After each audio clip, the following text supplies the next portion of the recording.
Controversial opinion here. Fallout 4 VR is right now the best virtual reality game you can play. I swear I'm not biased.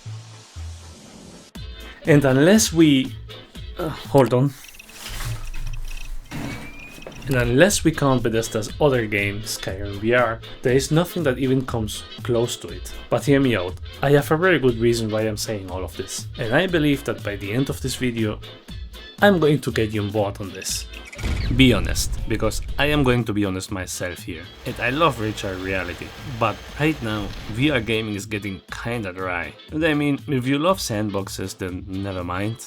This video probably is not for you. Go ahead and choose your favorite tech demo and have some fun, I guess. God, I wish I were you right now. Anyways, for everyone else who sadly gets immediately bored of sandbox games, we essentially have just a handful of options to choose from. Say Half-Life Alyx, Lone Echo, Metro, Boneworks, I'm not counting Bone Lab, some PvP games like Fallout VR, and the usual. Yeah, that's about it.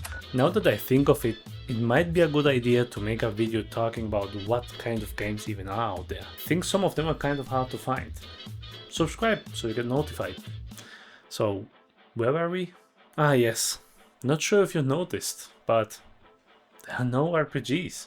Story-driven games? Sure, but no true story-driven RPG in sight, except, well, the Bethesda parts.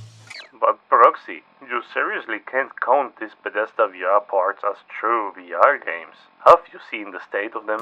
Yes, I have. I have been there day one, the day it was released. I saw it, I had to test it, I went to a friend of mine, he let me try it, said absolutely nothing about it, so I went completely blind in it, and yeah, honestly I thought he was joking. Like, no, that was it. They literally went, slapped a engine level compatibility layer on it and called it a day.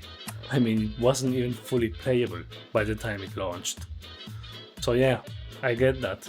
But hey, you gotta find the good in the bad, right? I might have pretended it never existed for the better part of a decade, but at around 2024 I wanted to check on it again, as I felt like replaying a Fallout game for the 7th time. I wasn't even aware that base Fallout mods mostly fully function with Fallout VR. Same goes for Skyrim VR, by the way. And these absolute beasts that are GingasVR and Silent Surfer and many other incredibly talented modders out there who really wanted a proper VR Fallout game and said, alright, I'll do it myself. They made this game go from this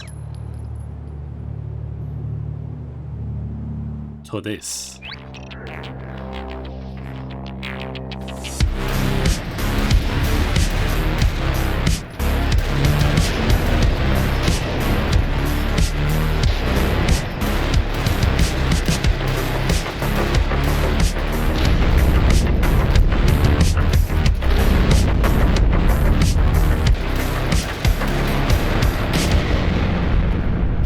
As far as I know, this is the only VR game out there that lets you truly roleplay a story-driven open world with this many ways of playing it. Surviving the Commonwealth, strategizing your missions, visiting cool locations, interacting with NPCs, managing your character, grow, improve, and live through a whole branching storyline. That and apparently the OG New Vegas now too, because someone is modding VR into it? Like, what? Yes, this is still Fallout 4 under all of this glitter, and the base itself is somewhat weak compared to other flat-screen RPGs. I do know that, but when you experience a true RPG in VR with pretty much full VR interactivity, it's just incredible, man. I don't know what to tell you. And there is still more, like proper reloading, because yeah, I have been hiding this the whole time from you. This VR reload system is going to add so much to the overall feel playing in VR.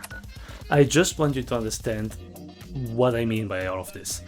VR changes everything. Just like you can change everything by liking and subscribe. I honestly already liked Fallout before I properly played it in virtual reality.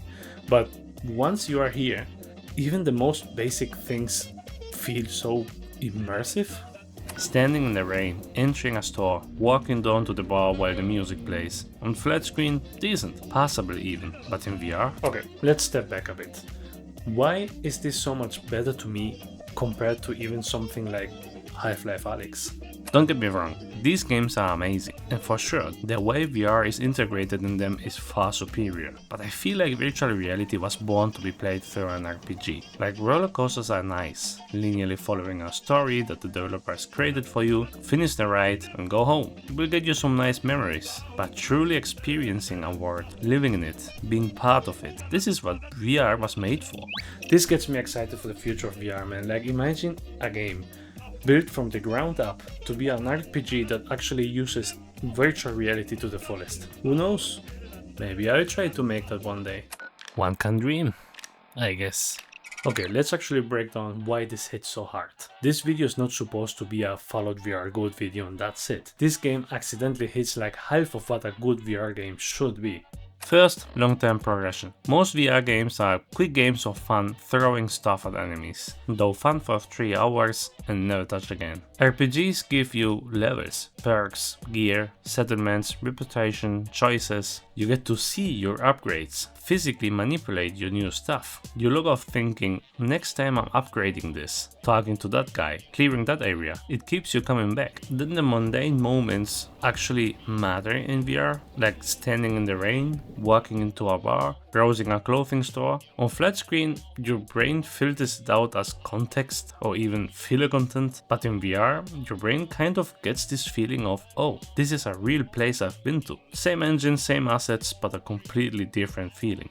Then your roleplay is the game mechanic. Like this is probably my favorite part about VR games. Like you're not just picking nice guy, evil guy, sarcastic guy in a menu. You physically sneak, line up shots, loot bodies and prep before a fight. If you want to play a stealthy sniper that never gets hit, that is not just a stat build, it's a way of physically playing. And then there is also word persistence. You know, you throw something on the floor, it stays. You clear an area, it stays cleared. You build out a settlement, it feels like your actual home base to come back to. And in VR, that attachment hits 10 times harder. These places become familiar places to you, and instead of it being a game board, it almost feels like a real place you can go to and just enjoy, or well, not enjoy at all.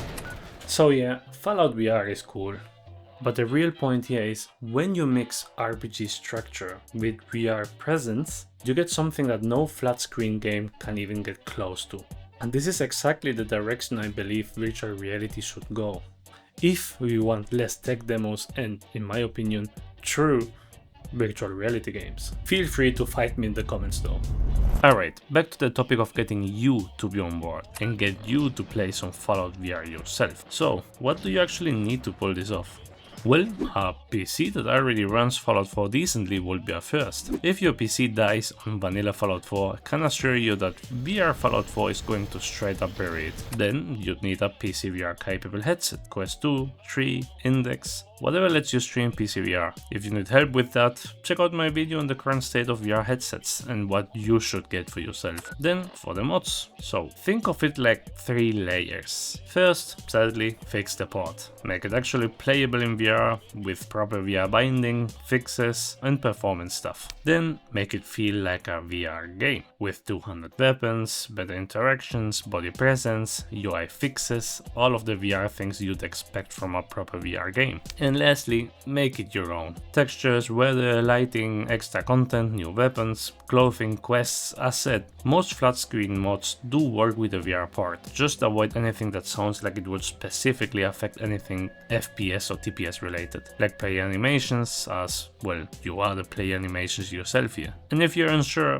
check the comments and you should get a better idea of what would or wouldn't work. Or, instead of spending tons of time putting that together yourself, you could just yoink a curated pack from people like GingasVR, follow her guide and yeah, done. That way you know that you are not accidentally installing anything that would just instantly crash your game. But do read the comments, because things may change over time. Took me less than an hour and I was playing. But hey, if all of this still sounds like way too much work for you, yeah, I get that. Not everyone wants to come back home and fight with load orders and mod managers all day. In that case, your best bet is look for games that steal at least some of the things we talked about. VR games don't need to be RPGs, but a game that has some sort of progression, a good interaction system, or anything that lets you feel like you're living the world you're in is going to stick with you way longer than picking stuff up and throwing it at the wall. So yeah, go find that one VR game that makes you say, okay, this is what I bought this headset for. And that's it. I've got nothing else to say. So go watch this video and bye.